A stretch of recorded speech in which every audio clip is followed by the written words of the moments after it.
आप सभी का फिर से स्वागत है। आज के इस सेशन में कॉन्टिजेंट कॉन्ट्रैक्ट की डेफिनेशन करेंगे। सेक्शन 31 से शुरुआत करेंगे। और सेक्शन 31 क्या है? Definition of contingent contract. इसमें कॉन्टिजेंट कॉन्ट्रैक्ट डिफाइन किया गया है। कॉन्ट्रैक्ट की डेफिनेशन आप सभी ऑलरेडी जानते हैं कि किसी भी कॉन्ट्रैक्ट में या तो कुछ करने का प्रॉमिस होता है या कुछ नहीं करने का प्रॉमिस होता है। उसे हम डिटेल में तफसील से डिस्कस कर चुके हैं। तो आप ये देखिए, कंटिजेंट कॉन्ट्रैक्ट में भी कुछ करने का या कुछ नहीं करने का बात होगी।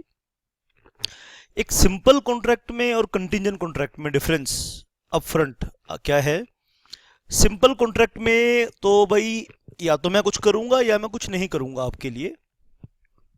लेकिन कंटिजेंट कॉन्ट्रैक्ट में मैं कुछ करूंगा या नहीं करूंगा, ये एक कोलेटरल इवेंट पर डिपेंड करता है। और जो वो कोलेटरल इवेंट है वो अनसर्टेन है।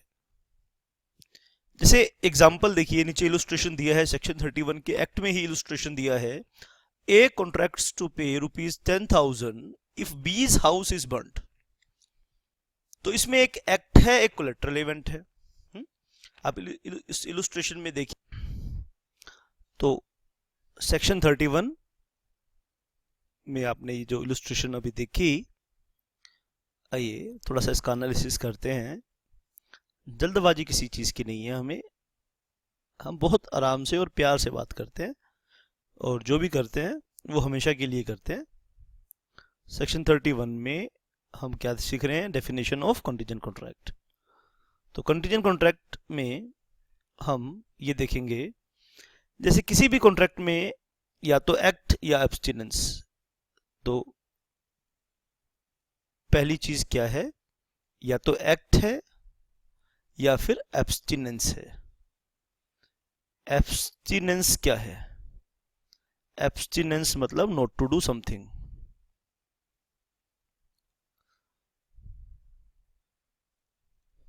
या तो एक्ट है या एब्सटिनेंस है, यानी not to do something, not to do something.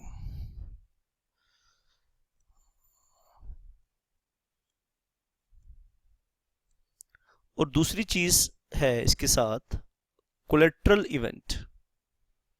और इस कोलेटरल इवेंट में क्या खास बात है? कोलेटरल इवेंट ये अनसर्टेन है। सर्टेन भी हो सकता है, लेकिन सर्टेन होगा तो वो कंटिजेंट कॉन्ट्रैक्ट नहीं होगा।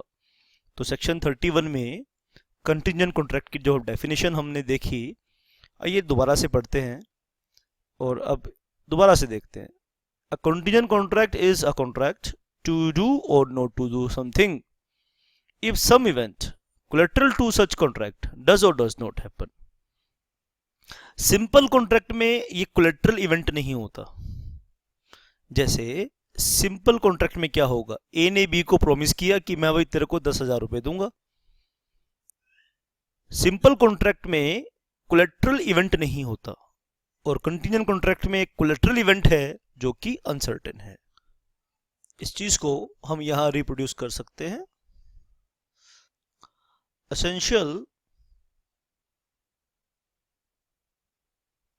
essentials of contingent contract।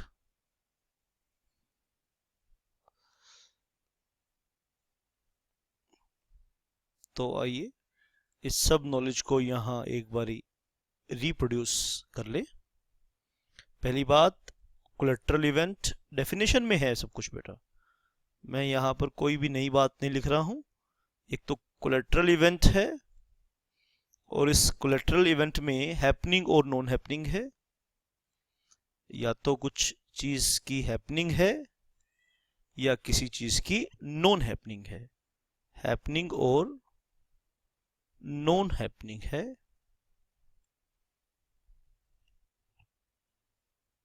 और तीसरी चीज है वो अनसर्टेन भी है।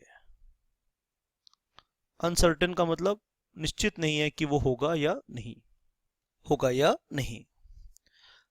एक इंपॉर्टेंट पॉइंट यहां हम नोट करेंगे, और इस इंपॉर्टेंट पॉइंट से मैं इस कंसेप्ट पे आपकी कैपेसिटी इंक्रीज करने जा रहा हूं, आप ध्यान से नोट करेंगे। द प्रोमिसर, अब जो भी कॉन्टिजेंट कॉन्ट्रैक्ट में जो भी प्रोमिसर होगा, प्रोमिसर कौन होता है? जिसने वो एक्ट या एब्सटिनेंस परफॉर्म करना, एग्जीक्यूट करना है। The promisor should not have, आप नोट करेंगे मेरे साथ, should not have any control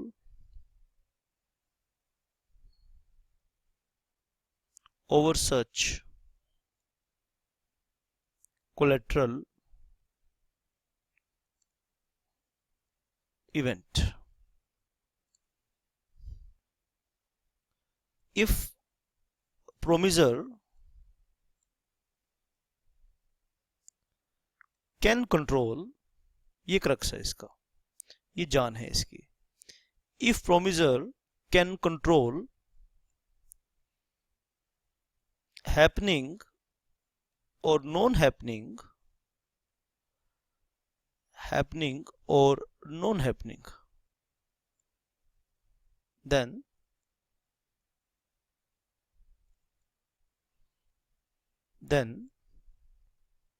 such contract is not contingent. Such contract is not contingent contract. ये इस बात की जान है। ए ने बी को प्रॉमिस किया कि वो उसे 10,000 पे करेगा, कब? जब उसके घर में आग लग जाएगी। अब ए उसके घर में जाके आग लगाएगा, खुद थोड़ी लगाएगा। अगर ए के हाथ में ये है तो ये कंटीजेंट कॉन्ट्रैक्ट नहीं है। If promisor can control happening और non happening, then such contract is not contingent contract. आप बात को ध्यान से सुनेंगे और समझेंगे। आइए फर्दर मैं कुछ एग्जांपल्स आपके सामने रखना चाहता हूं कंटीजेंट कॉन्ट्रैक्ट की। आप इस आइडिया को एग्जांपल्स के थ्रू भी आप सीख पाएंगे और समझ पाएंगे। जब आप एग्जांपल सुनेंगे तो और भी आपको समझ में बातें आएंगी। Examples of contingent contract.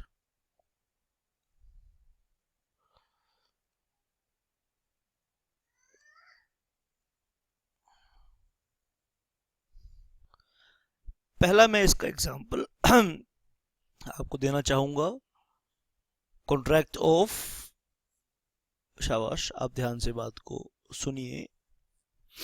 पहला मैं इसका एग्जांपल देना चाहूंगा कॉन्ट्रैक्ट ऑफ इंश्योरेंस।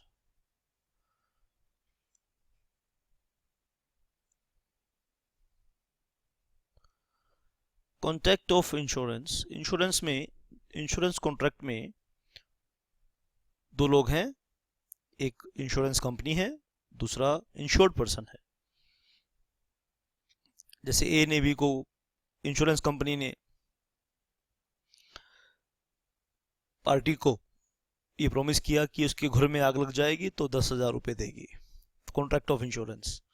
अब आग लगेगी कि नहीं लगेगी, ये कोलैटरल इवेंट है जिसका होना या ना होना प्रोमिसर के हाथ में नहीं है, यानी इंश्योरेंस कंपनी के हाथ में नहीं है। तो this is an perfect example of insurance contract. दूसरा है contract of indemnity. Contract of indemnity, contract of indemnity में क्या है कि एक आदमी दूसरे के लॉस को ठीक करने का प्रॉमिस करता है।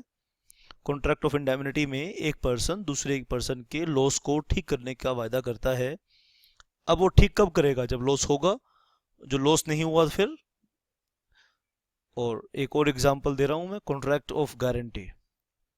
तो कॉन्ट्रैक्ट ऑफ गारंटी में क्या है कि एक पार्टी होती है श्योरिटी, गारंटर, वो मनी लेंडर को प्रॉमिस करता है कि अगर प्रिंसिपल डेटर, जैसे फॉर एग्जांपल आपने बैंक से लोन लिया और मैंने आपकी गारंटी दी, तो मेरा ऑब्लिगेशन कब क्रिएट होगा? जब आप डिफॉल्ट करोगे।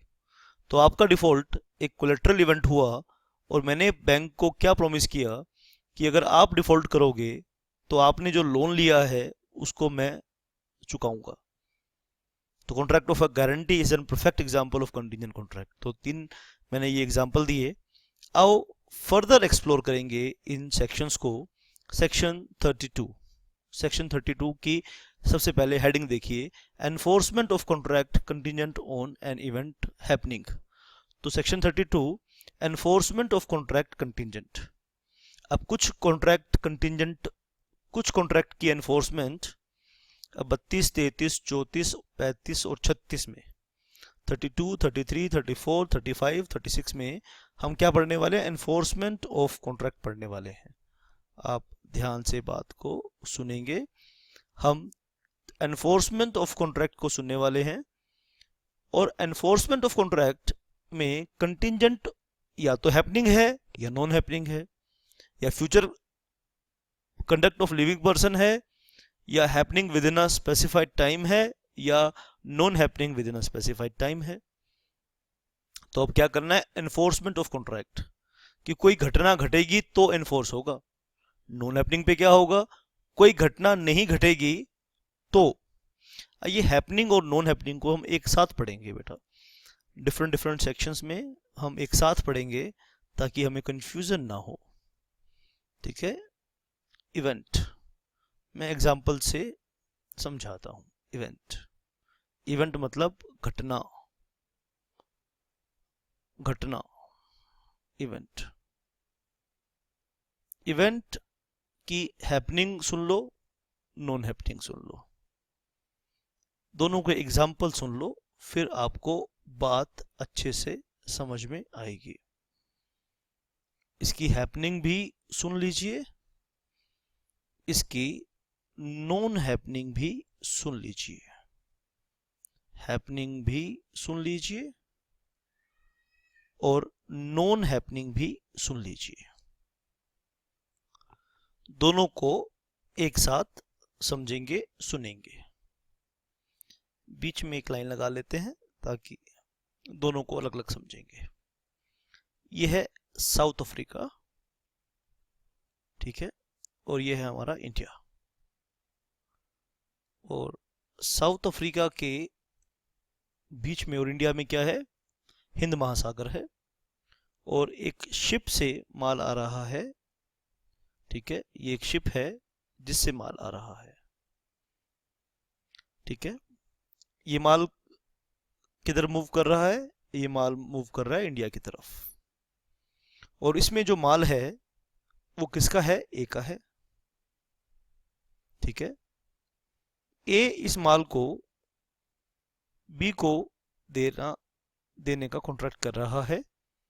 ए कह रहा है बी को, बी देख भाई, अगर ये शिप साउथ अफ्रीका से इंडिया यहां सेफ पहुंच गया तो इसका जो माल है ये सारा मैं तेरे को बेच दूंगा। अब बी को ये माल, अब इसमें एक, शाबाश, इसमें दो चीजें हैं, एक तो एक्ट है, एक तो एक्ट है। एक्ट क्या है? कि ए बी को माल बेचेगा। और दूसरा कोलेट्रल इवेंट है। दूसरा क्या है? Collateral event. और वो क्या है? उस शिप का इंडिया में पहुंचना। ठीक है, शिप इंडिया में पहुंचेगा, पहुंचेगा यानी हैपनिंग होगा, यानी ये घटना घटेगी कि शिप इंडिया के किनारों को टच करेगा, ये नौका किनारों को टच करेगी। ये घटना जब घटेगी तो ये कोलेट्रल इवेंट है। इस इवेंट के होने पे ये कॉन्ट्रैक्ट डिपेंड करता है, ये एक्ट डिपेंड करता है। अब ये माल पहुंचेगा कि नहीं पहुंचेगा, फ्यूचर है, फ्यूचर अनसर्टेन होता है, लास्ट क्लास में बात कर रहा था मैं। ठीक है, तो ये क्या है? हैपनिंग। शाबाश। अभी नॉन हैपनिंग की बात करते हैं। ये है साउथ अफ्रीका, ये हमारा इंडिया। ठीक है, और एक शिप से माल आ रहा है। आपको पता है कि पीछे कुछ सालों में पायराइट्स काफी ज्यादा हो गए थे। सोमालिया के पायराइट्स काफी एक्टिव हो गए थे, यानी वो समुद्री जहाजों को लूट लेते थे रास्ते में ही। तो ए इस शिप में ए का माल आ रहा है और ए को चिंता हो रही है अपने माल की कि माल पहुंचेगा कि नहीं पहुंचेगा। तो ए एक इंश्योरेंस कंपनी के साथ कॉन्ट्रैक्ट करता है तो इंश्योरेंस कंपनी एक एक्ट का प्रॉमिस करती है कि इंश्योरेंस कंपनी कहती है अगर ये माल रास्ते में खराब हो गया, लूट लिया, डूब गया, तो एक कोलेटरल इवेंट क्या है या कोलेटरल इवेंट देखना यहाँ पे हैपनिंग है कि नॉन हैपनिंग है। इंश्योरेंस कंपनी कहती है कि अगर ये शिप नहीं पहुंचा यानी नॉन हैपनिंग, कोलेटरल इवेंट क्या है, या तो हैपनिंग। इस केस में कोलेटरल इवेंट हैपनिंग है, इस केस में कोलेटरल इवेंट हैपनिंग है, ठीक है। माल पहुंचेगा तो ए बी को बेचेगा। इसमें देखो इंश्योरेंस कंपनी ए को क्लेम देगी, कब देगी, जब वो शिप नहीं पहुंचेगा। तो यही बात मैं समझाने की कोशिश कर रहा हूं, ठीक है। आप सेक्शन वाइज इसमें पढ़ेंगे तो ये सिचुएशन सेक्शन 32 की है, ये सिचुएशन सेक्शन 32 की है और ये सिचुएशन सेक्शन 33 की है। ये तो बात सीखनी है आपने। तो ये सिचुएशन सेक्शन 32 की है और ये सिचुएशन सेक्शन 33 की है। शाबाश। तो सेक्शन 32 में आइए हमने क्या, पहले सेक्शन 32 की बात करेंगे फिर 33 की बात करेंगे। तो सेक्शन 32 में की हेडिंग आप एक बार दोबारा से यहाँ पे एनालिसिस करेंगे, दोबारा से सीखेंगे, बहुत अच्छे से सीखेंगे। मैंने कहा ना कि मैक्सिमम लोग इसको खुल के नहीं पढ़ते हैं। अब वो क्यों नहीं पढ़ते समझ ही नहीं आता, इसलिए नहीं पढ़ते। मैं आपको इसकी बखियां उखेड़ रहा हूँ, रख कर उखेड़ रहा हूँ, एक एक बात आपको समझा रहा हूँ। सेक्शन 32 की बात हमने करी तो सेक्शन 32 की हेडिंग यहाँ आपने देखी, enforcement of contract contingent on an event happening, यानी हैपनिंग पे ये डिपेंड करती है। बात किस पे डिपेंड करती है, हैपनिंग पे। शाबाश। आइए आगे हम इसको देखेंगे। कंटीजेंट कॉन्ट्रैक्ट टू डू और नॉट टू डू एनीथिंग, यानी कुछ करने का या नहीं करने का, ठीक है, कुछ काम करने का या कुछ नहीं करने का। Anything if N uncertain if future event happens can not be enforced by law unless and until that event has happened. शाबाश बेटा। तो शाबाश। यहां ये देखेंगे कि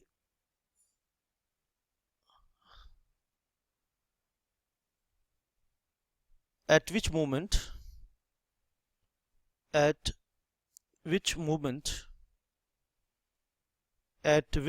of time it becomes enforceable। Section 32 की बात कर रहे हैं। at which moment of time it becomes enforceable।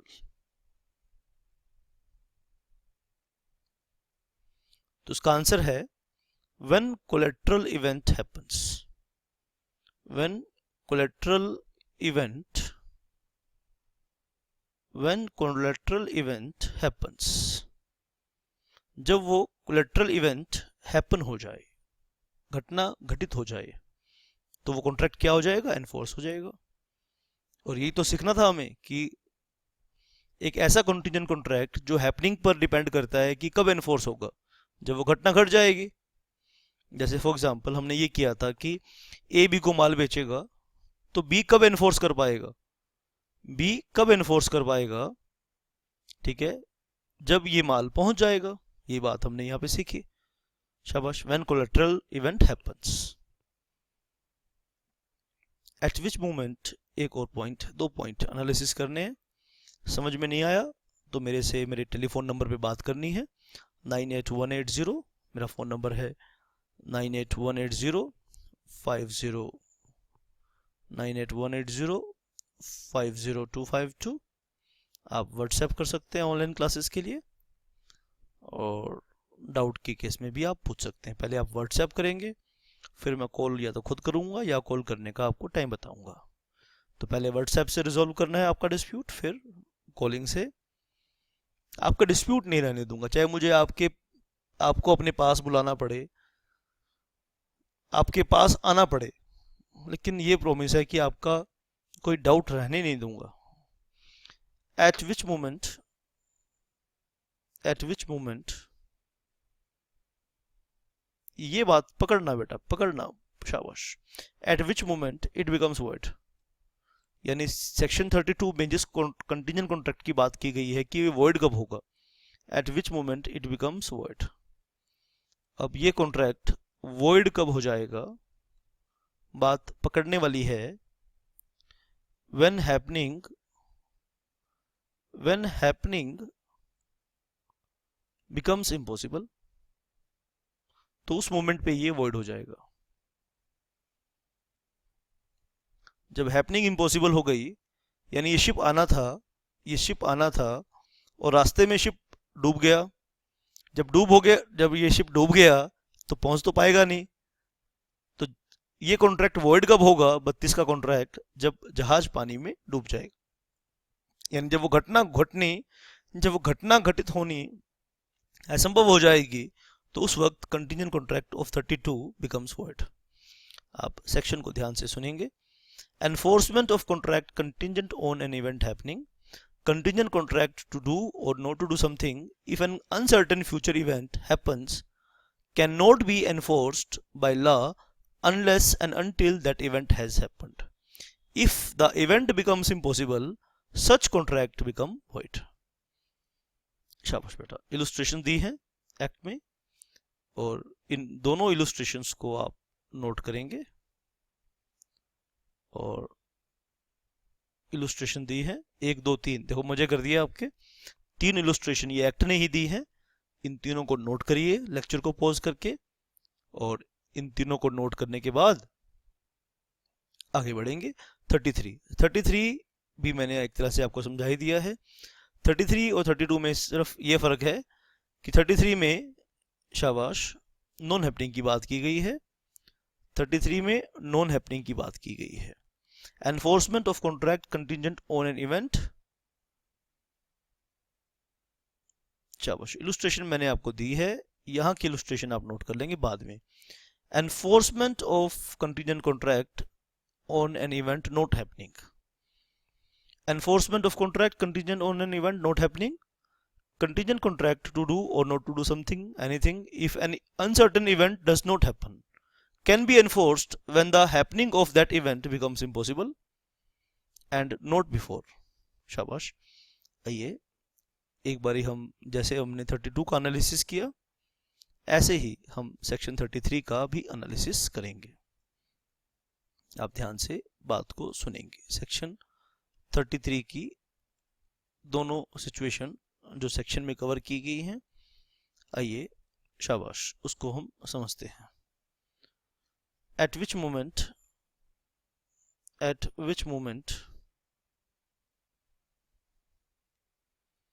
it becomes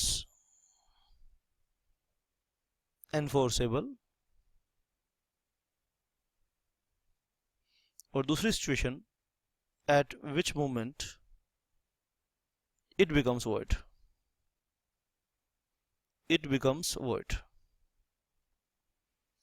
तो पहली सिचुएशन है, दोनों के बीच में हम लाइन लगा लेते हैं। 32 और 33 को समझना है। At which moment it becomes enforceable? When non happening पे डिपेंड है ना।